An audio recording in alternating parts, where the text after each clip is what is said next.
racisme et aux discriminations. Donc aujourd'hui c'est la journée internationale de la discrimination raciale, mais c'est aussi la journée de la trisomie 21. Donc en fait moi aujourd'hui, personne ne connaît mon affaire, mais ça fait 9 ans que je me bats contre des violences racistes, discriminatoires, donc qui ont mené mon frère Mehdi El Bekri à la mort. Donc voilà, il y a plusieurs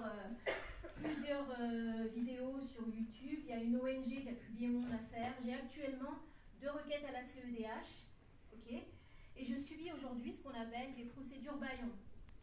Les procédures bâillons, oui, ça existe en France. Ça existe. Donc, toutes les plaintes que j'ai déposées depuis 10 ans, il n'y en a aucune qui a été traitée.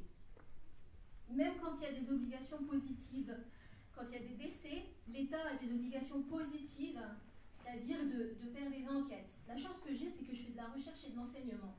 Donc en fait, le dossier médical de mon frère, je l'ai décortiqué. Et je peux vous assurer aujourd'hui que mon frère, ce qui est confirmé par de nombreux médecins, n'a pas reçu les soins adaptés en temps utile. D'accord? Et qu'on fait tout pour me faire taire. Donc en fait, là, on est plusieurs familles de victimes qui nous sommes regroupées, donc sur une vidéo qui se trouve sur YouTube également, qui a été invisibilisée, comme par hasard. Plusieurs familles de victimes qui dénoncent des atteintes volontaires à la vie dans des centres hospitaliers, que ce soit le CHU de Nancy-Brabois pour mon frère, que ce soit l'hôpital privé d'Antony pour le papa de Céline, que ce soit le CHU d'Amiens, Picardie, pour Rodolphe de Tel, qui s'est associé à moi au Conseil d'État dans une requête. Il a fait une requête en intervention volontaire. Donc en fait, je peux vous dire que le racisme d'État, la discrimination, c'est très violent. Donc moi, j'ai jamais eu de problème avec la justice jusqu'au jour où j'ai dénoncé l'assassinat sur mon frère, où j'ai simplement demandé qu'on exerce mes droits et qu'on me permette d'avoir mes droits fondamentaux. Ce qu'on a refusé à mon frère déjà. D'accord? Aujourd'hui, vous savez ce qui s'est passé? On a incarcéré mon autre petit frère, Saïd El Bekri. Donc 2 jugements en l'espace d'1 mois. Donc moi, la veille de sa condamnation, le 17 janvier 2025, j'ai écrit au tribunal judiciaire de Nanterre. Est-ce que moi aussi, comme pour le Naël, il faut que j'aille cramer des voitures ou qu'on fasse un scandale en France pour avoir la justice? On ne demande pas grand-chose, on demande juste la justice, une justice égalitaire pour tous. La sécurité juridique, c'est important dans un pays. Parce qu'à partir du moment où vous n'avez plus de justice, vous n'avez plus rien. Vous n'avez plus rien.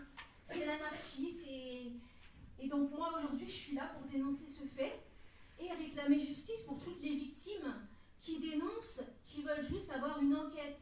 Je peux vous dire que toutes ces personnes, elles ne sont pas d'enquête. Moi, mon frère, il est décédé au CHU de Nancy-Brabois. Le seul hôpital français qui a fait condamner la France à la CEDH en 1997 pour un cas de surdosage. C'est l'arrêt Mantovani contre France. Malheureusement, j'ai même dû apprendre les lois et me défendre seule. J'ai fait Conseil d'État, Cour de cassation. Toute seule. J'ai été obligée d'apprendre le droit. Parce qu'on n'est pas défendu. Donc, mon frère, il est décédé de plusieurs fautes médicales en cascade. Et en fait, à la fin, on nous a écartés. Vous savez ce qui s'est passé? On a débranché mon frère à notre insu. On lui a arrêté son oxygène vital. On a falsifié le dossier médical. Quand j'ai demandé le dossier médical, ce qui est le droit des patients et de leur famille, on m'a pris mes empreintes et mes photos lors d'une audition libre. C'est totalement illégal. Il y a une QPC qui dit, une question prioritaire de constitutionnalité, qui dit que c'est illégal. On m'a pris mes empreintes et mes photos, alors que le procureur aurait dû ouvrir l'enquête dès le 28 janvier 2016. J'ai la preuve avec l'avocat Etriard, qui a écrit une lettre à la haute autorité de santé, dans des cas comme ce qui s'est passé pour mon frère. Donc toutes les victimes qui ont été dans le même cas que mon frère ont tous eu leur dossier médical saisi par la justice et sécurisé. Moi, aujourd'hui, il n'est toujours pas saisi ni sécurisé. La dose de kétamine, je ne l'ai pas. J'ai des falsifications dans le dossier et il n'y a rien qui se passe. C'est vraiment d'une violence inouïe. Voilà, je vous remercie de m'avoir écouté. Donc, justice pour Mehdi El Bekri, justice pour toutes les personnes qui subissent des discriminations. Et on ne demande pas grand-chose en fait. On demande une égalité de traitement, une équité de traitement et une vraie justice, une justice égalitaire sans passe-droit. Il ne faut pas qu'il y ait certaines catégories de population qui soient favorisées par rapport à d'autres. C'est tout. Merci beaucoup.